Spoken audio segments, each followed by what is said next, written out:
Hello, everybody. Welcome to Movies by McManus, the podcast where we break down movies, comics, TV, books, whatever kind of media you're into, in the context of who created it and what effect it's trying to have on the world. And today's podcast, we're going to be talking about a movie that I've been excited for a very long time.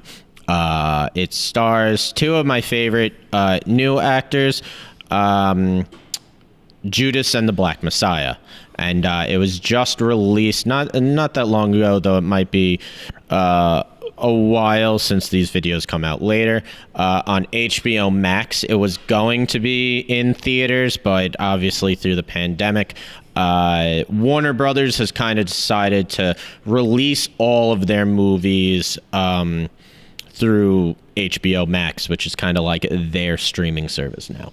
And he's your host, Greg, and I'm your co-host, Mike. Right. And I didn't even introduce myself. And we have, for those watching, we have new toys. Yes. On the thing. We have Landau Calrissian, the Donald Glover version over there. And then this Darth Vader, which I don't know whose that is. Somebody left it here. New friends to the set. New friends. New friends on the set. And we're talking about Judas and the Black Messiah. So I first saw this trailer maybe like a year ago, and I just thought before pre-corona. Probably pre-corona. It was obviously shot pre-corona. Pre-corona, I had saw this because I believe it was supposed to come out in 2020. It was pushed back because of corona. And I was interested because I saw Lakeith Stanfield. Out of new actors that are like recently come into popularity, he's probably my favorite. And I knew nothing about Fred Hampton before watching this trailer. And it wasn't until I watched the trailer. Really? Yeah, I didn't know anything about Fred Hampton. That I kind of looked him up. That I got Jeffrey Hass's book, The Assassination of Fred Hampton, and kind of read about who he was, the horrible way that he died, and kind of the debauchery of like the trial that happened afterwards, which isn't really touched on in this movie at all. Not at all. But it's a note at the end of basically like the family. Oh, the 12-year settlement. The family took years to get any kind of settlement. That they sued for $47 million and they settled for 1 point something. Yeah. After 12 years, which sucks. The fact that after the raid that they tried to press charges on 8 of the Black Panthers inside of the building for attempted murder. When the cops shot 99 times and they shot once. Yes. Yeah. They were on the floor. They were on the floor ducking from bullets, and they got charged with attempted murder. The only bullet that was fired by the Panthers was shot into the ceiling accidentally because Mark Clark was holding his shotgun. Yeah. I should go back. Let's start with kind of what happened with the raid first. You want to start there? Let's start there just so, and then we'll get into the movie. But I just want to explain because the police murdered Fred Hampton. People should know that he was a Black Panther who was murdered by the police. Straight up. What had happened was at 3 a.m, the Black Panthers were staying at Fred Hampton's house. There was, I believe there was 12 of them inside. Might have been a couple more. But they believe that someone might have been after Fred. He always kind of had heightened security just because he was getting these threatening letters. Pretty much all the Black Panther heads were getting sent these letters that were basically saying your life's in danger, which we later find out were written by the FBI to basically sow distrust among the Black Panthers. So Mark Clark is the kind of head of security. He was brought in from Flint, Michigan, and they hear people on their front porch Mark Clark goes to the front door to try to check it out. 2 bullets go through the front door. One misses Mark Clark. The other one hits Mark Clark right in the chest, killing him. Mark Clark is holding a shotgun. He's the head of security. As he's shot, it goes off. It hits the ceiling. And the police start firing into the house. They never announce that they're police. They're not in police uniforms. They later lied and said that they were all uniformed police and that they announced. They go in, and this is kind of where people realize that William O'Neill, who had a blueprint of Fred Hampton's house, must have played a part. They start firing into the house. This is not in the movie, so what are you basing that on? The book that you read? It's not implied that people had an idea that William O'Neill was involved in the movie. Later on. Yeah. But why? People that survived that? Yes. Okay. I'll explain. They go in. And then we got to go back to the beginning because Yes. you dove headfirst into something. Well, like someone who's. yes. Yeah. I want to explain Fine. that the event of why people know who Fred Hampton is. Fair. Of the police go into the house, they start rounding everybody up. They surround the room where Fred Hampton is sleeping. So they know what room he sleeps in, and they start firing into it. Fred Hampton is shot. He doesn't wake up. It's later found out that he was given sleeping medication. Yeah. One of the Panthers who's in the room with him starts pleading with the police, saying, "We have a pregnant woman inside. Please let us out." They go in. They take the Panther and Deborah Johnson, who is Fred Hampton's girlfriend, out. And one of the police enters. They look at Fred Hampton, who's been shot. They said, "He's still breathing. He's going to make it." And a second officer takes out his gun, points it at Fred Hampton's head, and shoots him twice, killing him. So what I wanted to say just so people know, like that's the event that. Yeah, but what you said that they had people who survived the shooting, because the movie that we're doing, it's centered on Fred Hampton, but also the FBI informant Yes. William O'Neill. So what about the event? They let people know that William O'Neill specifically was involved, because this is not covered. I shouldn't say William O'Neill specifically. They started to know right away that someone had tipped someone them off. had to have tipped them off, because the police surrounded the room They knew Fred where he Hampton was in. sleeping in, started firing at him. If you look at where the bullets were, most of them were around the head of the bed.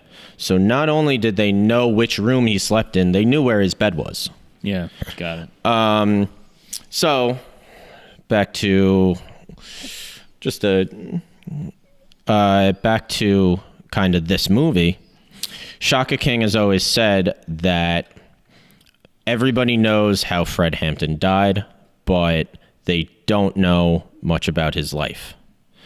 And he kind of had wanted to do a Fred Hampton biopic, but he has said, first of all, Shaka King is an indie filmmaker, and he very much doesn't like the main Hollywood system. He doesn't like these big Hollywood studios, and he prefers doing indie films. But he knew that in order to do a Fred Hampton movie, to do it right, he needed a major studio backing him because he needed the budget. There was a big time money behind this one. And it looked like it was very well produced.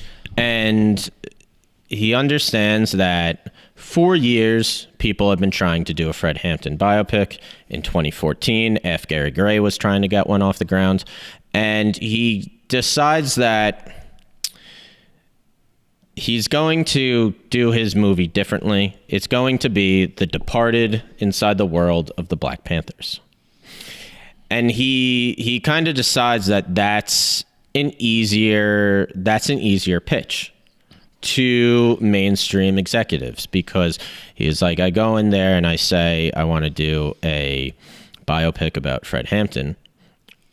Most white studio executives don't know who Fred Hampton is, but they know The Departed, they know who the Black Panthers were, and this is an easier pitch for them.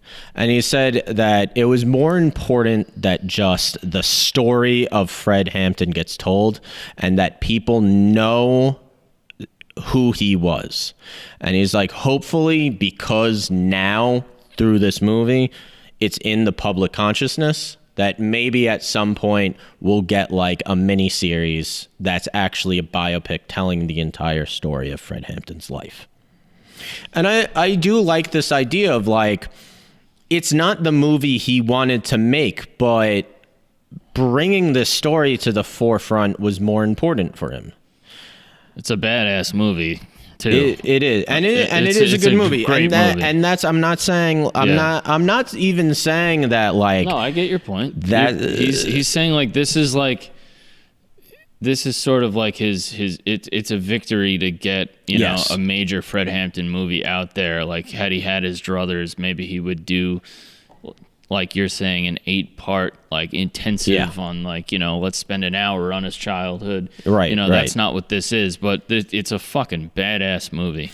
Well, it's great, and the guy who plays Fred Hampton is fucking fantastic. Daniel Kaluuya. Yeah, he was amazing. He's fantastic. So when I first saw the trailer, I was into it because of Lakeith Stanfield. And I kind of like looked up who Fred Hampton was, about this Black Panther who, through this illegal FBI program, which I had already known about because I had known about the Chaos book by Tom O'Neill. So I had known about COINTELPRO, and it seemed very interesting of this is like another one of like the COINTELPRO operations.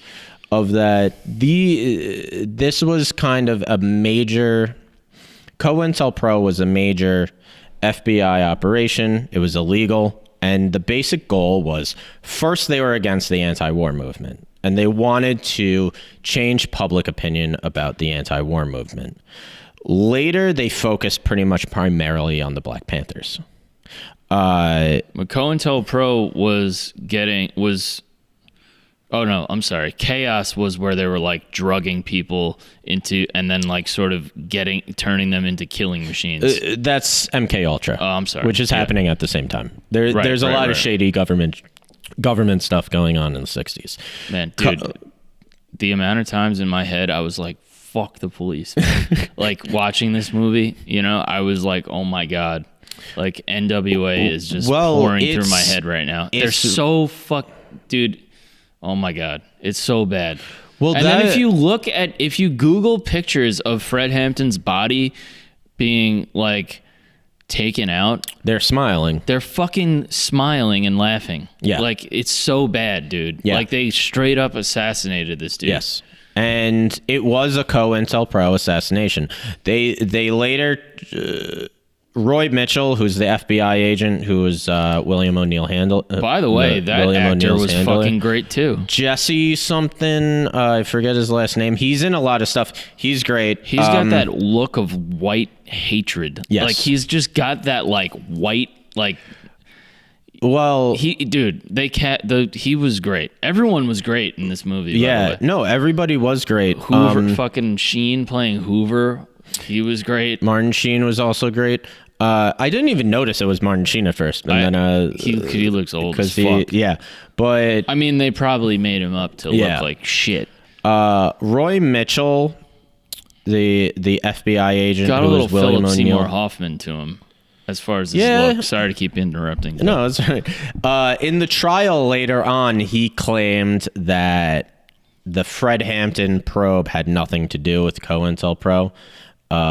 It was obviously a lie. He was he kind of says like, no, you're doing our own investigation. It had nothing to do with COINTELPRO. Meanwhile, there is this giant government FBI program that's specifically designed to dismantle the Black Panthers. You have an informant who's the basically security guard for the chairman of Chicago for the Black Panthers, and you're saying that your operation had nothing to do with COINTELPRO. Like, that seemed a little unbelievable. In court, when they tried to ask him if he knew COINTELPRO existed at the time, he was like kind of shady with his answer and like kind of dodging the question. When his handler, William O'Neill's handler, I'm blanking his name right now. William O'Neill's handler is Roy Mitchell. Yeah, he obviously knew about it. He was in 100%. The FBI. Like, but this movie, Roy Mitchell kind of is made to be more a sympathetic character than I think he deserves. They kind of... A little bit. They give him kind of like a maybe we're not doing the right thing here, while in real life, Roy Mitchell was probably 100% on board. Yeah, I'm sure. I mean, he's 100% on board in the movie. I know what you're saying. Like, they kind of, but that's just making him more interesting as a character, And that's... and they make William O'Neill very sympathetic. What was like are they basically it's like the Red Scare going on plus racism? Like, what did they think the Black Panthers were going to do? Like, what was Hoover so obsessed about? Communism? Like, because they're talking about social... I think it was a part Hoover was afraid of communism. Yeah. The Black Panthers were a communist party. They don't say that. They don't say it specifically. They mention socialism. But in Fred Hampton, you know the history better than I. They were coming out and.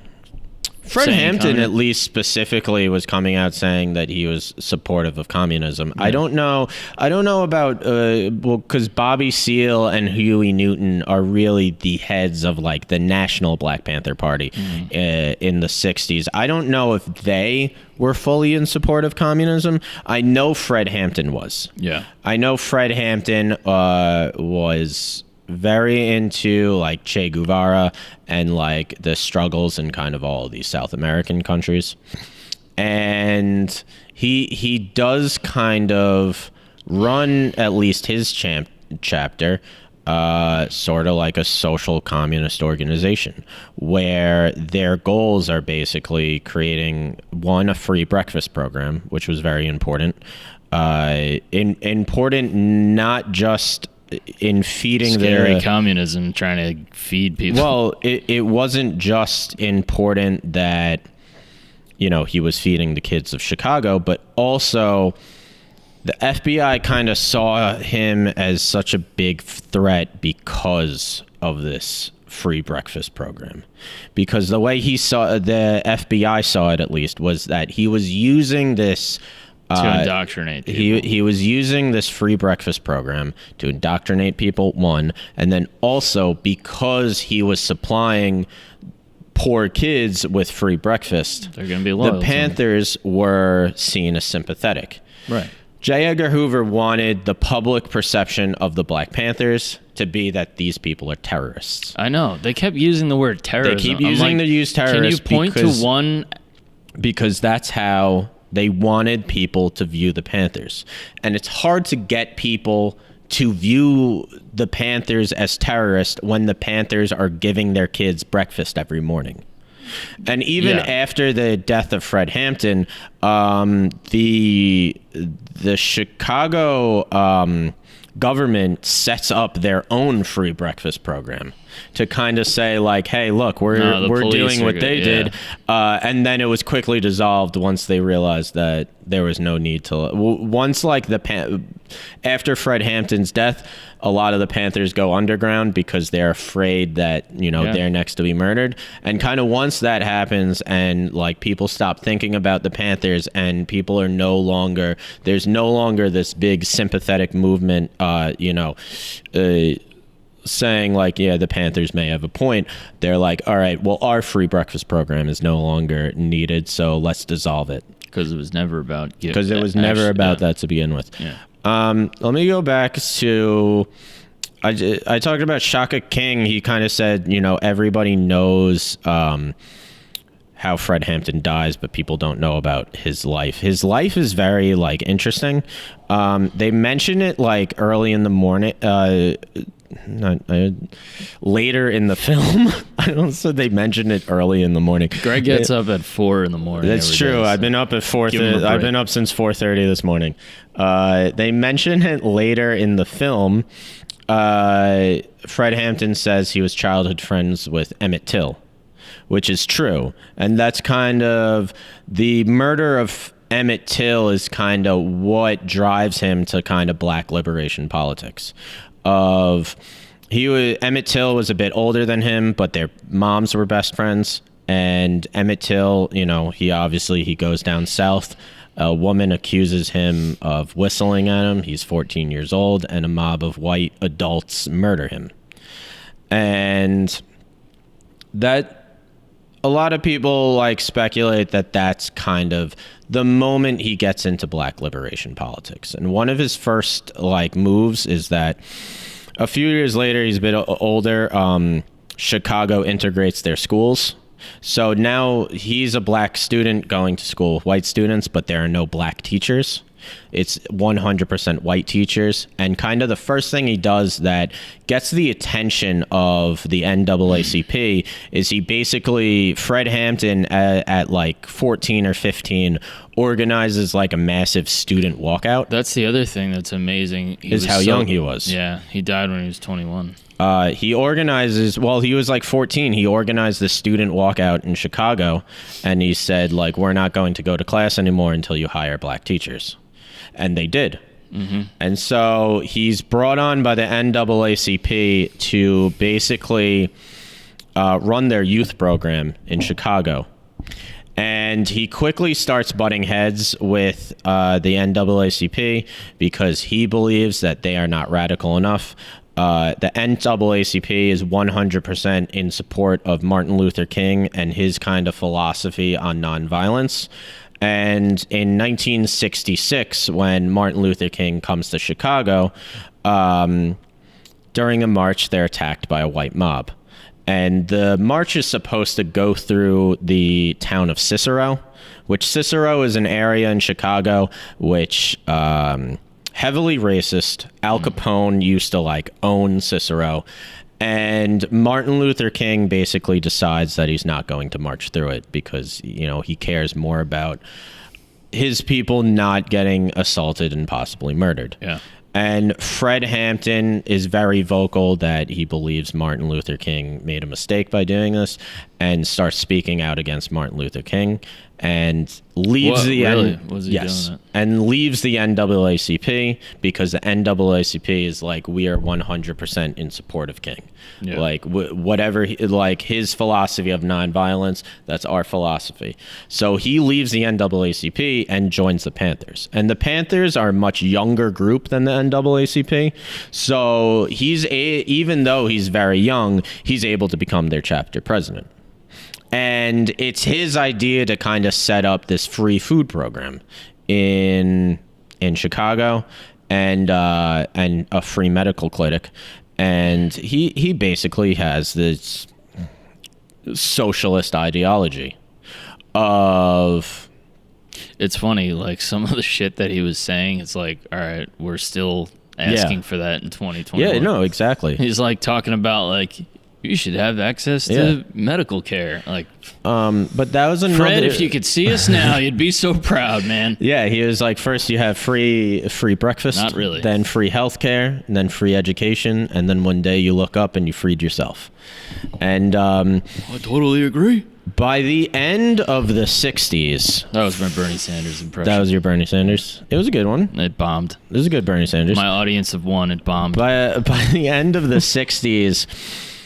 Fred Hampton is seen as the number one threat by the FBI, at least in the Black Panthers. Most of the leadership of the Black Panthers had either been arrested or murdered.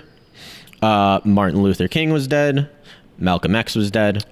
But Fred Hampton was such an influential figure in Chicago, one, because of the free breakfast program, and two, because of the Rainbow Coalition. And he had this idea of pretty much bringing together all the oppressed people of Chicago, all the poor people. That was was that... So that was based on reality? Yes. When he was going around, he called it the Rainbow Coalition. Yeah. It's a precursor to Jesse Jackson's Rainbow Coalition. Well, yeah. It kind of came later. But The FBI saw this as a huge threat because basically he was uniting all the poor of Chicago together. Which is like, that's like your number one thing right there. Where it's like the DNC coming together to stamp out Bernie Sanders again. It's like, whoa. Yeah. It's we don't want fucking economically impoverished people to start getting ideas and start putting their heads together. That's the real were danger. Able to take advantage off of all these people because they banked on the idea that all these groups would hate each other. Yeah, because of racism. Well, they put there's a reason why so much kind of racist literature or racist ideology is pointed towards poor white people. Yeah. Because they cannot let poor white people poor white people realize that they have way more in common with poor black people than they do with rich white people. That's the oldest trick in the book. And get people to vote against their own best interest by just dividing and conquering. Yeah, and he brings together all these different groups, the Young Patriots, which were a majority white group, the Young Lords, which was a majority Puerto Rican group. Were the Crowns an actual group? I believe they were called something else in real life. I don't believe that they were called the Crowns. This is a thing that I never will understand about movies. Like, why change a detail like that? Like, if they're not called the Crowns, why are we calling them the Crowns? Like, what? How is that serving the plot line? I'm not 100% sure. I never get that Usually, choice. there's a legal reason. Okay. Yeah, honestly, I want to say that they were... I mean, that would make sense. Yeah, I want to say that they were named something. They might have been called the Crowns in real life, but honestly, I recall them being named something else. Like, sometimes there's like a detail change, and you're like, why? Yeah. That happens all the time, 100%. So you see at the end of the 60s, like, Fred Hampton was really like target number one. And when... By the way, can we just talk about how sick that opening scene is? Which is the opening... Where William O'Neill... Yeah. First of all, you think... I don't know. For me, watching this, like, you think he's a cop. Yeah. Because you don't know. Yeah. And then he fucking pretends to be a cop to rob this car, and then immediately gets pulled over by an actual cop. That was a sick opening scene. It was a good opening scene. And he fucking is stabbing through, the other dude's stabbing through the roof. Like, that was a dope scene. In real life, that's not how it happened. No, I know. I actually read it, and it's not. But that's a cool, like, a lot of these films that are new that we've been doing, I realize, like, that almost, to me, seems more of an old school thing. Like, oh, we got to have a crazy ass opening scene. Speaking of, I mentioned F. Gary Gray before because he was originally going to do a Fred Hampton biopic. It is kind of like the opening scene of Straight Outta Compton. The opening scene of Straight Outta Compton. I don't remember. I saw that. The opening scene of Straight Outta Compton is maybe my favorite scene in the entire movie. It's basically Eazy-E is going to do a drug deal, and you see basically this tank go through the drug house, which it's honestly it's similar shot because in both the movies you're kind of the camera's behind the main character, and it's kind of this long shot into a new place. And with Straight Outta Compton specifically, it's very cool because you get to know who this character is. This character is a drug dealer. He's a street guy. And then when the tanks go in, which was a real life thing in the late 80s in LA, that the DEA literally had tanks going into South Central. It's you make an exciting scene while also providing historical context, and I feel like that's always great. The first scene of Judas and the Black Messiah is great. It's awesome.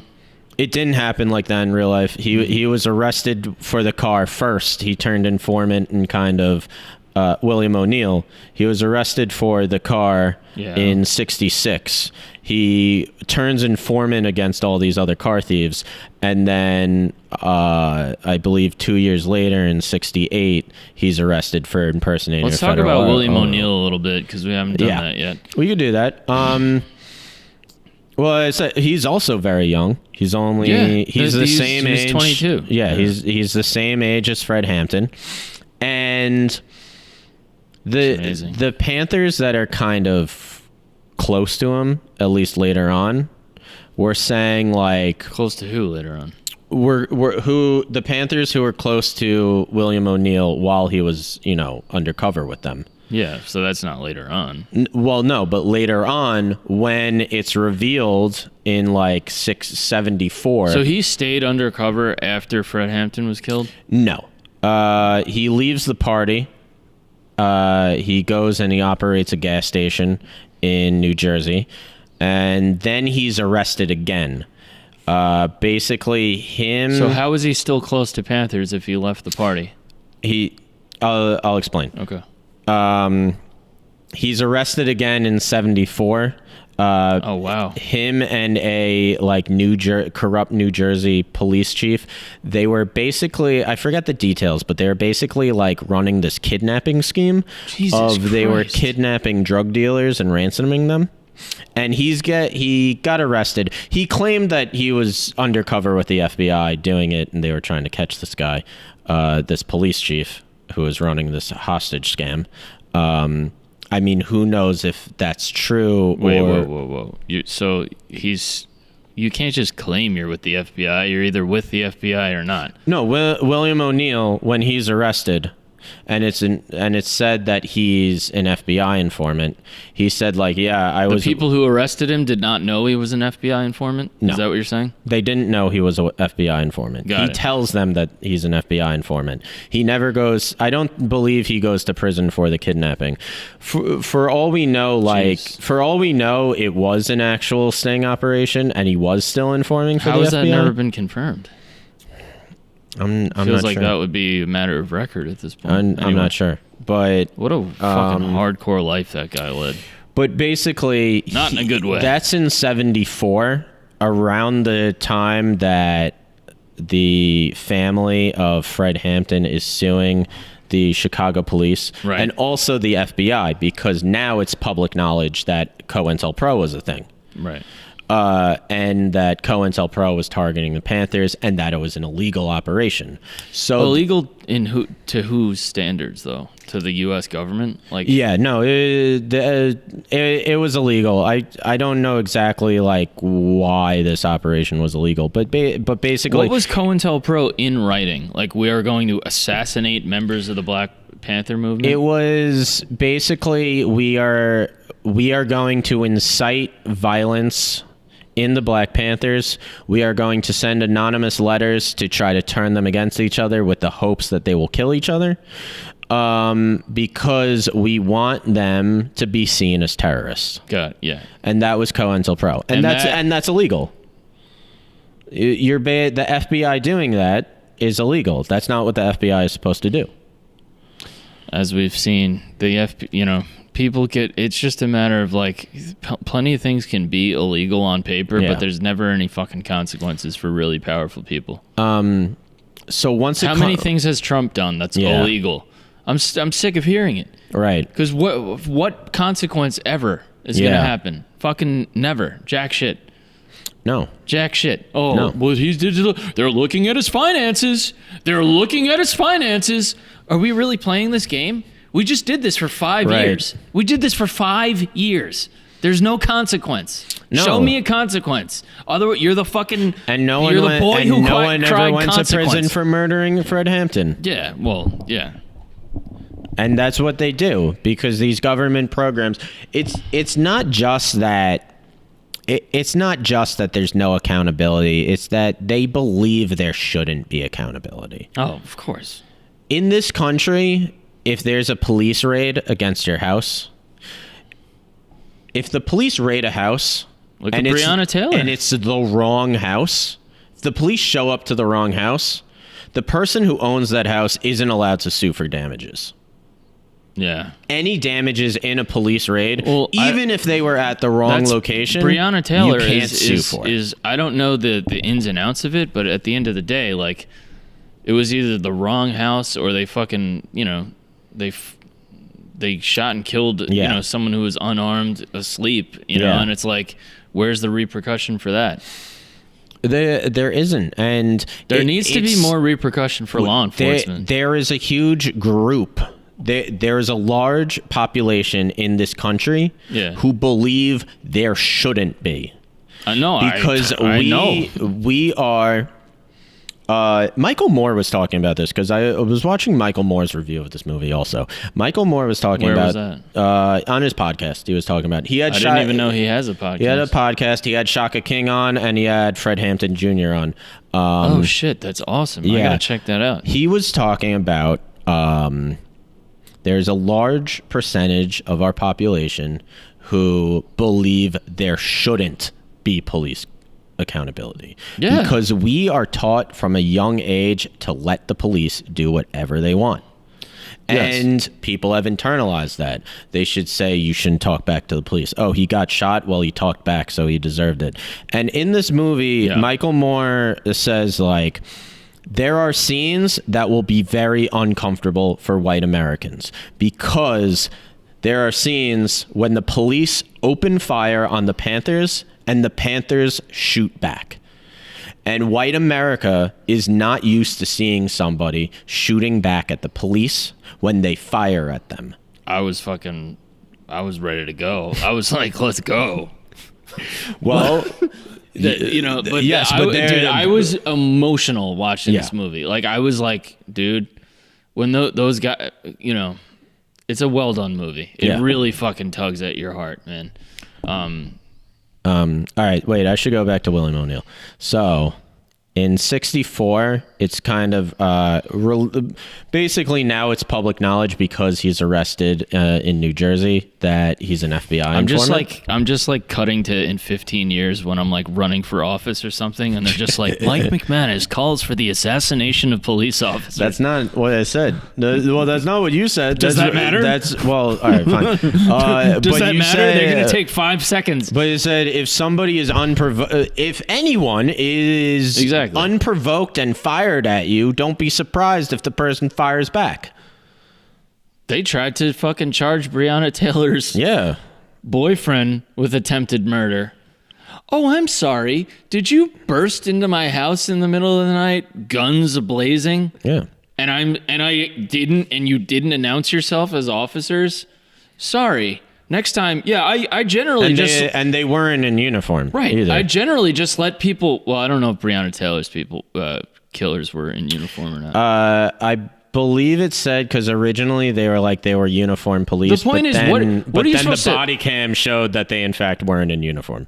What are you supposed to just like roll the dice on that situation? Yeah. Well, this could be a fucking murderer. That's exactly what. That's exactly. No, you got to be. Where are the fucking stand your ground people? That's exactly what Mark Clark thought. Where are the fuck? That's exactly what Mark Clark thought. Where are the fucking stand your ground people? Second Amendment people. They knew that they were in danger. They know that people were coming onto their porch, and he wasn't even threatening to them. They were on the other side of the door. He comes up and says, "Who's there?" And they fire 2 shots through the door, killing him. Just like Amadou Diallo was such a fucking threat in the corridor of his own apartment that the NYPD had to fire 41 shots at him. Yeah. That's the kind of threat that they're under, just like when they're doing the raid on the fucking Black Panther's house. Yeah. That they shoot 99 times and there's one shot from the Black Panther side that hits the ceiling, but they get tried for but 8 of them were tried for attempted murder. Right. But they weren't tried. And Amadou Diallo was 30 fucking years later. They were the charges were quickly dismissed after people looked at the crime scene and were like, that's clearly not what happened. It's just like, oh, all the bullets are going into the house? None of them are coming out? Yeah, let's just throw this one under the rug real quick. Well, yeah. What were we talking about? when it comes out in 74 that William O'Neill is an informant because he's arrested in New Jersey, the Panthers, who were some of them were defendants, they wanted William O'Neill brought back to testify at trial. And when Jeffrey Hess, and they didn't know he was an informant until this point? Until this point, no. So he did testify in court? Yes. Ooh, bro. No wonder he fucking killed himself. Even though there's some debate that maybe he didn't kill himself. Go. I'm sorry. Jeffrey Hess starts asking Jeffrey Hess, who is the lawyer for he's the lawyer for the Hampton family. Got it. He's the one that wrote the book, The Assassination of Fred Hampton. He starts asking the Panthers who were closest to William O'Neill back in 68, 69, when he was undercover with them, and said, what was William O'Neill like? And they started saying that William O'Neill wasn't all that political. He didn't really seem interested in the Panthers' ideology. So the movie's not accurate in that sense. No, in the movie they show him. You know how they have those like Panther classrooms, and William O'Neill is in there. Yeah, they said he never actually went to any of those, which was always like majority of the Panthers went to those classes because they wanted to know like the ideology of the party. He's Matt Damon in The Departed. Yeah. But he wasn't interested, but when they talked to him about him, they said he was way more interested in action. That he wanted the Panthers to kind of be more aggressive, to be more confrontational, to kind of be more violent. Yeah, I mean, he was a violent dude. And you look at COINTELPRO, what they're trying to accomplish is exactly that. To get the Panthers to turn on each other, to get them to be more violent, to be more confrontational with the police. And in leaked FBI documents, they even said that some of their informants were instructed to do that. Yeah. Were specifically instructed to incite violence within the party.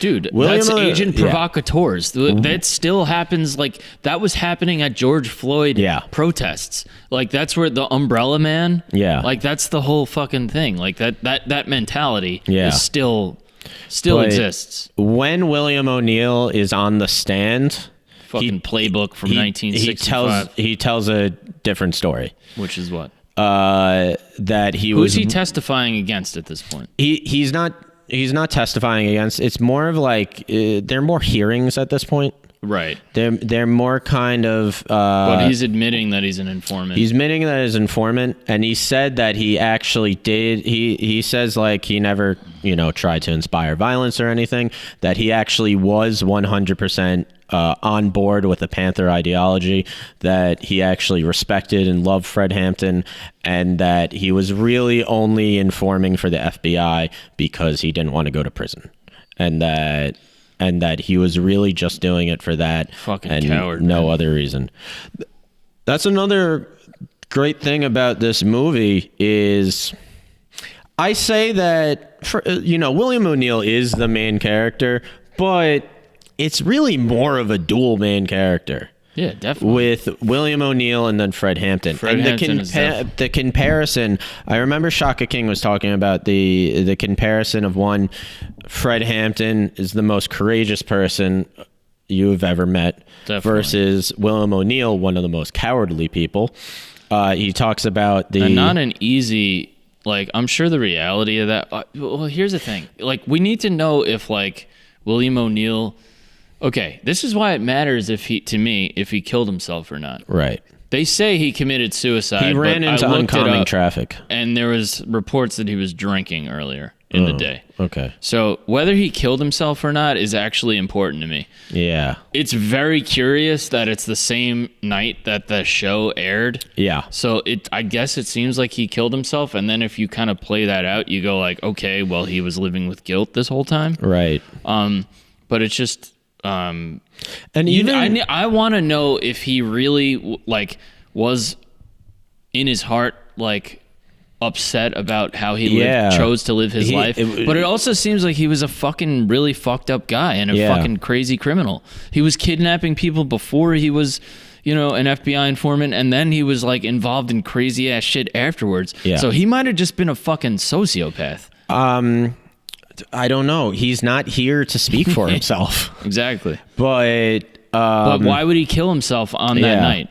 If he died that night, like maybe it was bringing back shit for him, so he just drank and ended up running into traffic. Even in the documentary, he kind of still goes with that story of like, no, I considered myself a revolutionary. I was part of the Panthers. I know. I was like, those clips they were showing at the end, he's like, at least I didn't sit on the sidelines. It's like, what you did was worse. Exactly.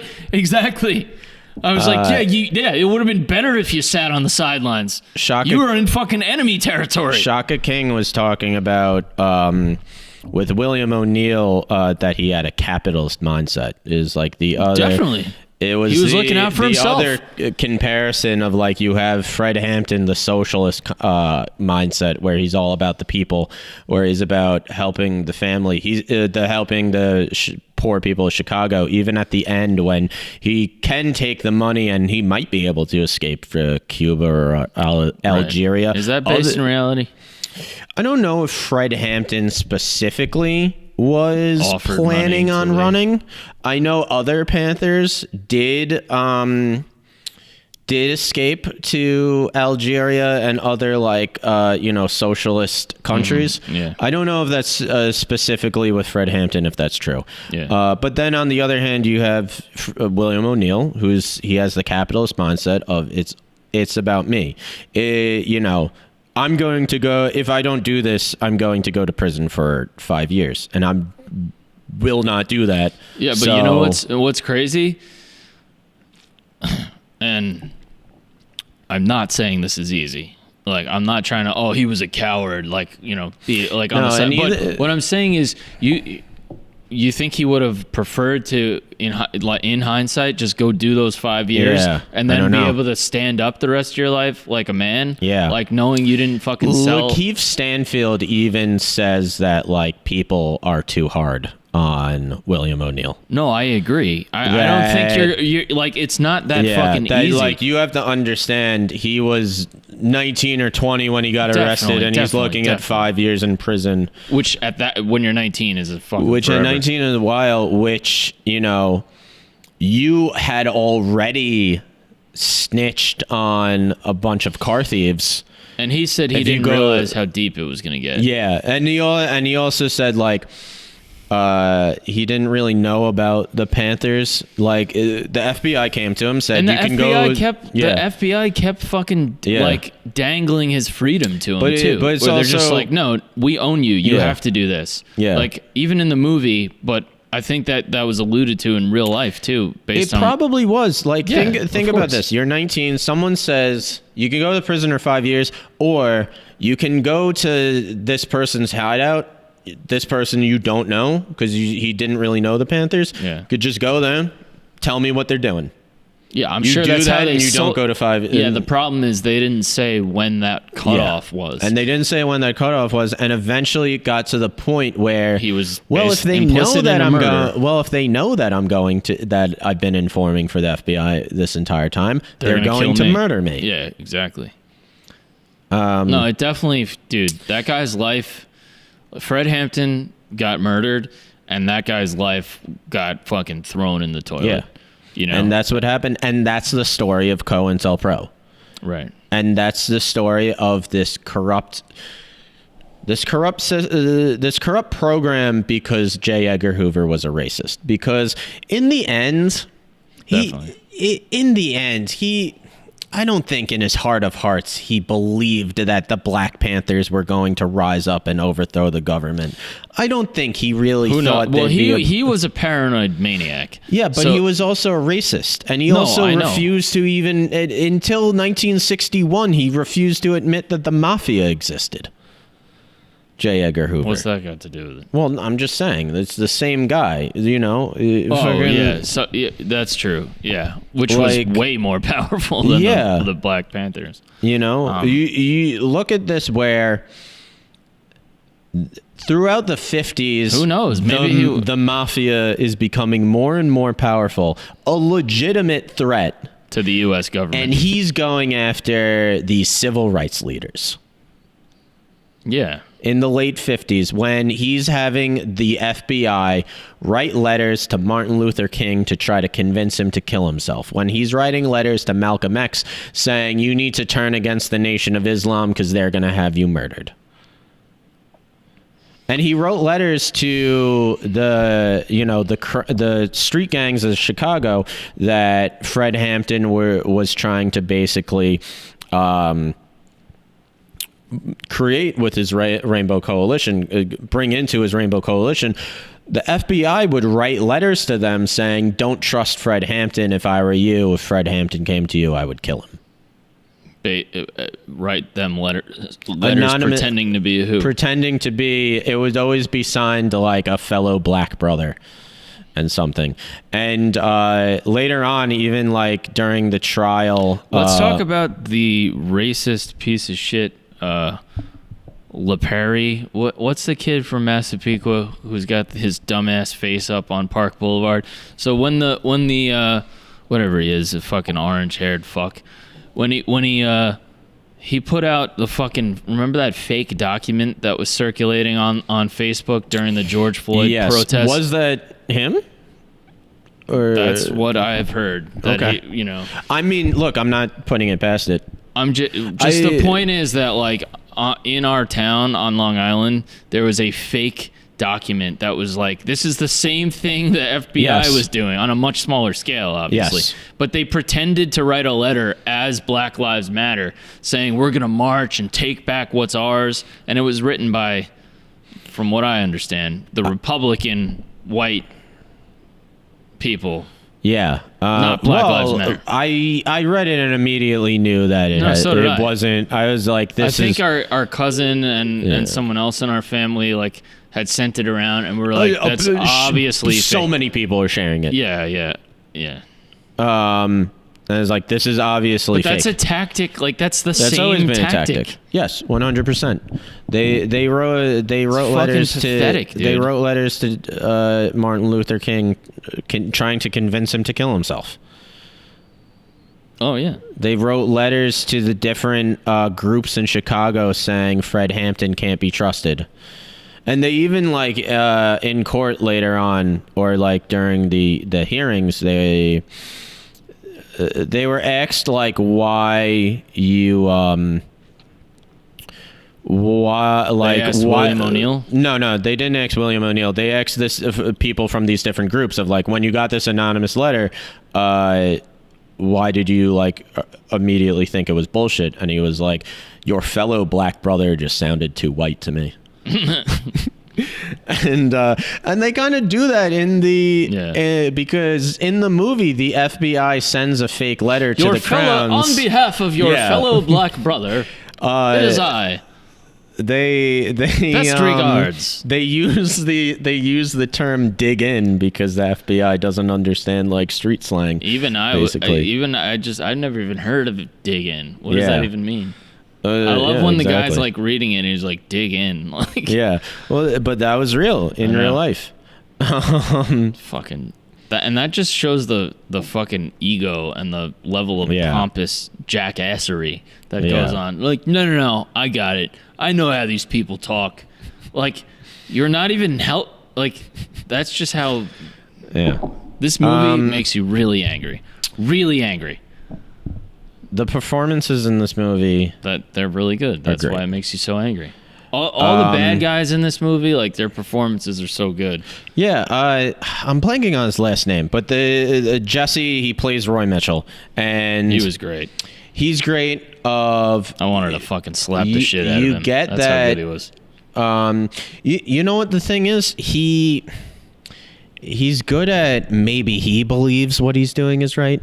Because even in the the scene, he brings Lakeith Stanfield into his house, and he starts saying like, "We investigated the KKK," when they were murdering people in the South. I feel like that was horseshit. That was horseshit.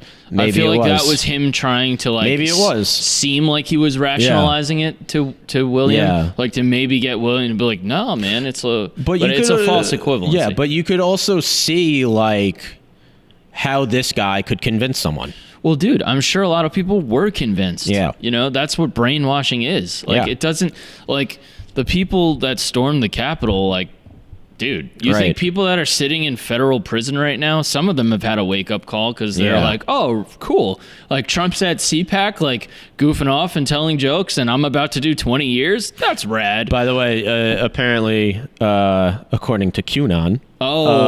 breaking news, folks. The actual... that wasn't Trump? The actual inauguration day is March 4th. Oh. Because remember on Inauguration Day, they were all saying that the military was going to come and arrest everybody and that actually Trump would be inaugurated.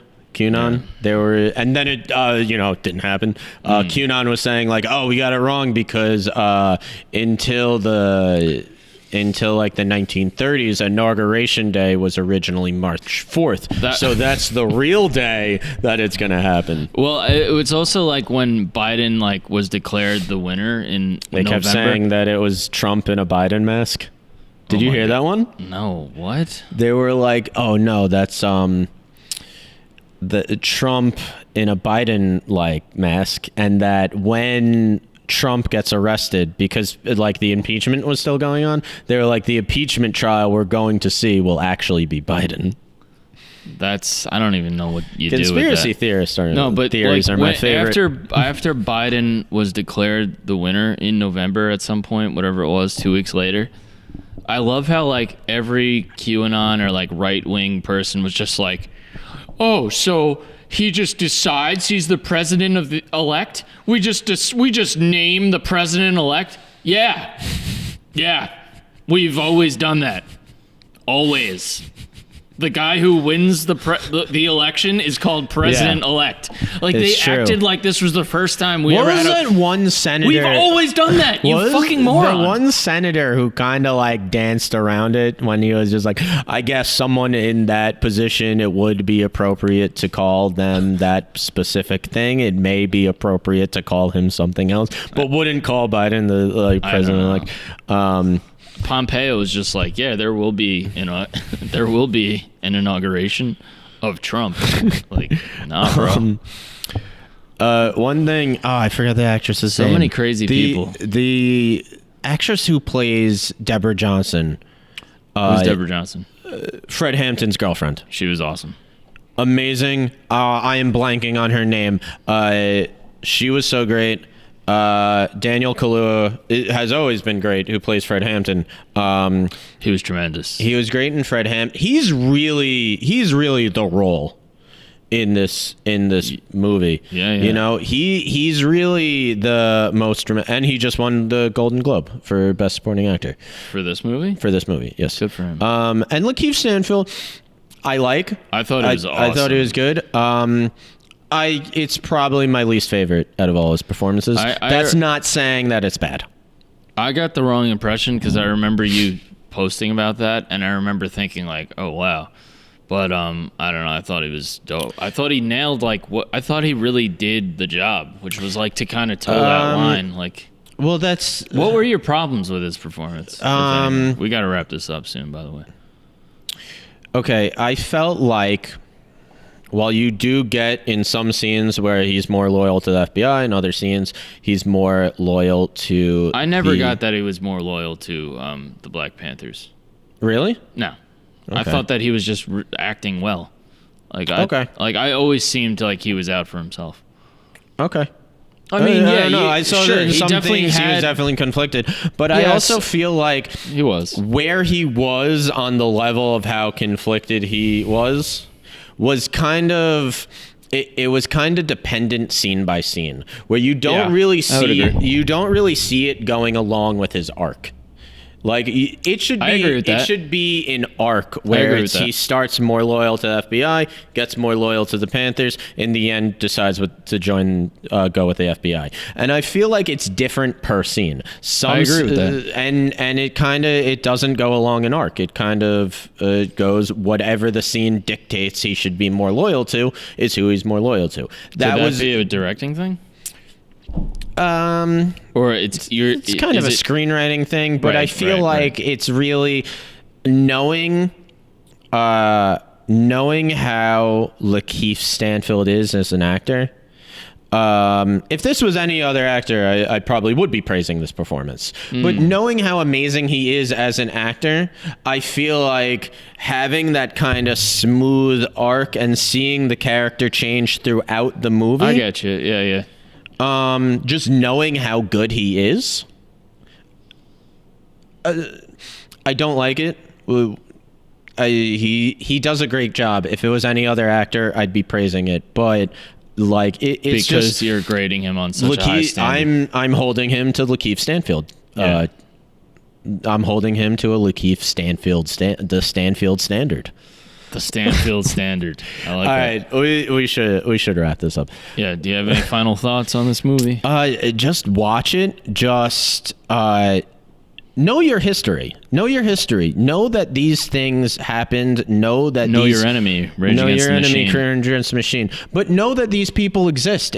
Shaka King even says himself, like, the main goal of this movie is to get people to know that Fred Hampton exists, that the Black Panthers exist, and what their struggle was. We talked about this a bit with the trial of the Chicago 7, is that it's important that we are accurate with our depictions of who people were, at least in the public persona. We need to know that the Black Panthers were not terrorists. We need to know that, in fact, Fred Hampton was very much about social change. He was about helping the poor people of Chicago, and that he did not care if you were black or white, because he even says, he says, there's a man named a capitalist, and it does not matter what race that man is, because that man has one goal, whether he's black or he's white, he wants to oppress you. So what you're saying is that Forrest Gump is not the most accurate movie in the world? I don't know if I'm going to go that far. I might upset Mom. She does love that movie. That's true. All right. Judas and the Black Messiah, directed by Shaka King. Good movie. I'm excited to see what Shaka King does next. Now that, everybody knows him now. People didn't know him before this movie. And now, very excited. That's a home run right there. It's a swing out of the park. Definitely. All right. This has been Movies by McManus. So, if you like this podcast, give them the rundown, want to check out our YouTube video where you can see, my 10-minute breakdowns, the video version of this podcast, and now newly released, we're doing clips. Drop it on them. We're doing clips from our podcast. So if you're like, I like these guys, but I want to stick with them for an hour, you can stick with us for 10 to 12 minutes. And that's what we do. And then follow us on Facebook and Instagram and Twitter at Movies by McManus. And I am your host, Greg. And we have new toys on the table. And I'm with my brother, Mike, as always. Rest in peace, Fred Hampton. And rest in peace, Fred Hampton. And have a good night.